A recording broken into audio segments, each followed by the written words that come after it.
ഞാനേ നിങ്ങളുടെ സ്വന്തം രജിത ബാലു ആണ്. തട്ടും തവിയും എന്ന ചാനലിൽ ഒരുപാട് കേട്ടിട്ടുണ്ടാവും രജിത ബാലു എന്നുള്ളത്. അപ്പോഴേ തട്ടും തവിക്ക് നല്ല റീച്ച് ഉണ്ട്, ഇപ്പോൾ നല്ല സപ്പോർട്ട് ഉണ്ട് നിങ്ങളുടെ വശത്തു നിന്നും. അതായത് ഇപ്പോൾ ഞാൻ ഇട്ടുകൊണ്ടിരിക്കുന്നത് ചെടികളുടെ ഗാർഡൻ, ഓർക്കിഡ് അങ്ങനെയുള്ള വീഡിയോസാണ്. ഓർക്കിഡിൻ്റെ വീഡിയോസാണ് ഇപ്പോൾ കുറച്ച് നാളുകളായിട്ട് കണ്ടിന്യൂസ് ആയിട്ട് ഇട്ടുകൊണ്ടിരിക്കുന്നത്.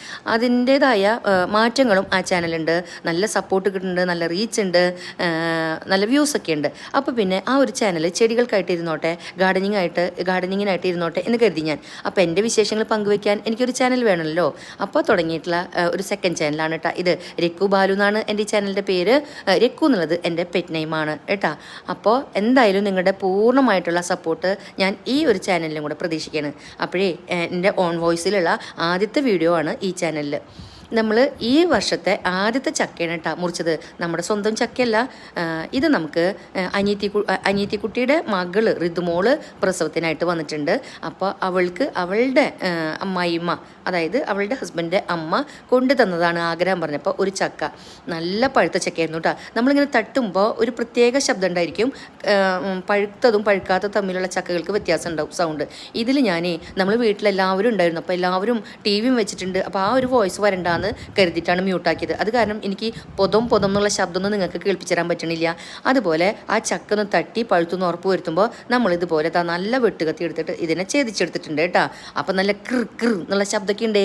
അത് നിർഭാഗ്യവശാൽ എനിക്ക് കേൾപ്പിച്ചു തരാൻ പറ്റില്ല, കോപ്പിറൈറ്റ് കിട്ടുമെന്നറിയാലോ. എന്നിട്ട് ഇതുപോലെ നമ്മൾ രണ്ടായിട്ട് ആദ്യം അതിനെ ഛേദിച്ചു. പിന്നെ അതിനെ വീണ്ടും ഇതുപോലെ ചെറിയ കഷ്ണങ്ങളാക്കി. എന്നിട്ട് ഈ വെള്ള പോർഷൻ കട്ട് ചെയ്യണം കേട്ടോ. വെള്ള പോർഷൻ എന്തൊക്കെയാണ് പറയാന്നുള്ളത് ചിലപ്പോൾ നമ്മൾ അങ്ങോട്ടും ഇങ്ങോട്ടും പലതരത്തിലായിരിക്കും പറയണത്. അതുകൊണ്ട് ഞാൻ ആ ഒരു വേർഡ് അല്ലെങ്കിൽ ആ ഒരു ടേം യൂസ് ചെയ്യണില്ല. ആ വെള്ള പോർഷൻ കളഞ്ഞു. എന്നിട്ട് കയ്യിലൊക്കെ വെളിച്ചെണ്ണ പറ്റി, അതുപോലെ കത്തിമൽ വെളിച്ചെണ്ണ പറ്റിയിട്ടാണ് നമ്മൾ ഇത് അടർത്തിയെടുത്തത് കേട്ടോ. മാത്രമല്ല നമ്മൾ നെടുകെ ഛേദിച്ചപ്പോൾ ആ പശ കളയാനായിട്ട് ചകിരി പൂഞ്ചിന്ന ഞങ്ങളിവിടെ പറയുക, ചകിരി ഞാരുണ്ടല്ലോ, അതാണ് എടുത്തിട്ടുണ്ടായിരുന്നത്. പേപ്പറായാലും യൂസ് ചെയ്യുക, തുണിയായാലും യൂസ് ചെയ്യുക. എന്നിട്ട് അതിൻ്റെ ഇതുപോലെയുള്ള ഭാഗങ്ങളൊക്കെ കളഞ്ഞ് കുരു വേറൊരു സൈഡിലേക്ക് മാറ്റി വെച്ച് തിന്നാൻ പാകത്തിലാണ് കേട്ടോ എൻ്റെ കെട്ടിയും പാലും ഇത് തയ്യാറാക്കി തരാറുള്ളത്. അടിപൊളി ചക്കയായിരുന്നു. അപ്പോൾ ചക്ക വെട്ടേണ്ട ഒരു വിശേഷം എന്താണെന്ന് മനസ്സിലായില്ലേ? വെരി ഈസിയാണ് കേട്ടോ ചക്ക മുറിക്കുക എന്നുള്ള പറയുന്നത്.